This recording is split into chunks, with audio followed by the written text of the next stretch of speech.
Hey Whiskey Tube, welcome to F&G Whiskey. We got WB Saffell today. So it comes in at 107 proof, and it comes in one of those little tiny bottles. And we'll review this for you today and see if it's worth the $50 MSRP. Now I usually see this one setting on the shelf. I was really on the fence about getting it, just 50 bucks for a small bottle, but heard good things. One of the guys, as a matter of fact, at Total Wine, I was standing there and he asked me if I tried it, and he's like, if you like spicy bourbon, that's your bourbon. So not gonna lie, I am not a neck pour guy. And when I poured this out, I was like, oh my God, all it is spice. But it's really opened up to a bourbon that I really enjoy. Spoiler alert. But I don't know if I'll go out and get another one just because of the MSRP, you know, and there's so much other stuff out there. But it is something that down the line I'll probably go back to. So we've got a review here today. It says on the nose we get caramel, sweet and strong, riding waves of fruit, a light buttery note of fruit, apple pie that has been baked a little too long, slight oak, vanilla, keeps coming back.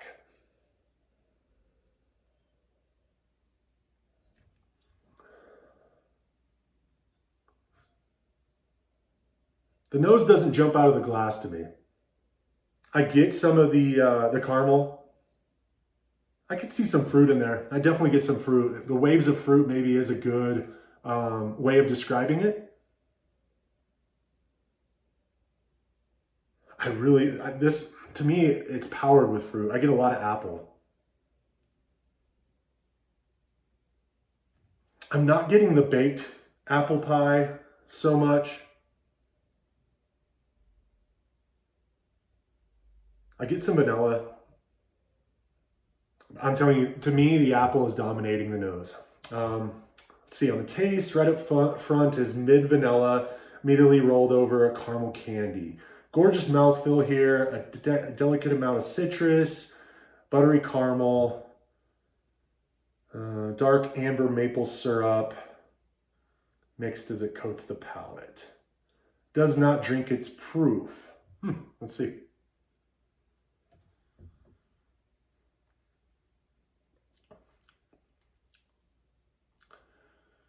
Vanilla, caramel. There's a mid palate. It really hits hard with the oak to me, and then it goes back into that spice, and the oak and the spice just linger. I will agree, it does not drink 107. I've had some bottled and bond products that drink heavier than this. That's really interesting because when the neck pour was so spice forward, I almost thought that it did drink hot, if that makes any sense.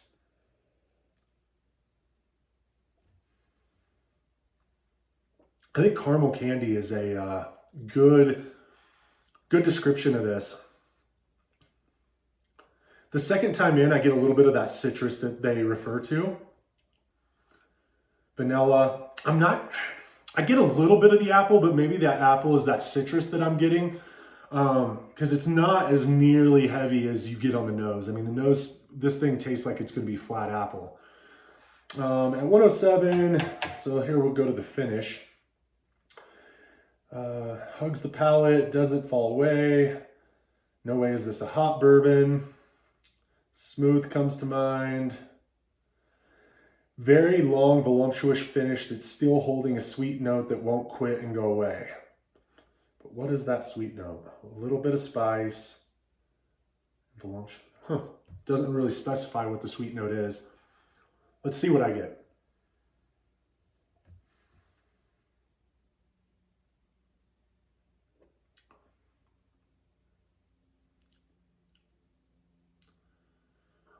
I mean, this thing just surrounds your whole mouth, takes over. Spice is there. Spice lingers. I'm not getting a huge sweet note on the finish. If I am, it's almost that I am getting a little bit of vanilla on the back end. I tell you, it lingers on the jawline. I really like this bourbon. I wish that you could get it as an actual full bottle. I'd be interested to see what a little bit of water does to it. Make sure I don't put too many drops in there, so there's not a lot of whiskey left.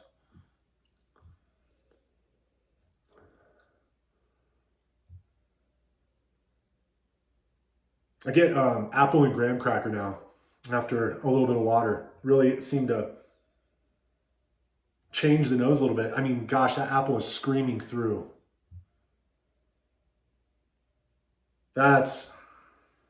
I'm hoping that it maybe opened up the whiskey too, and maybe you get a little more fruit on it.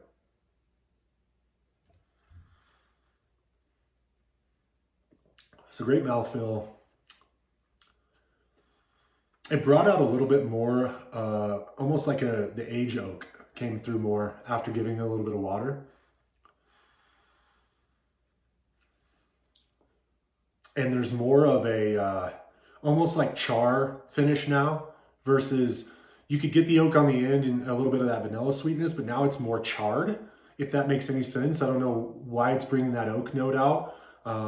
If you know, comment and let me know. I've never seen a bourbon really react exactly like this.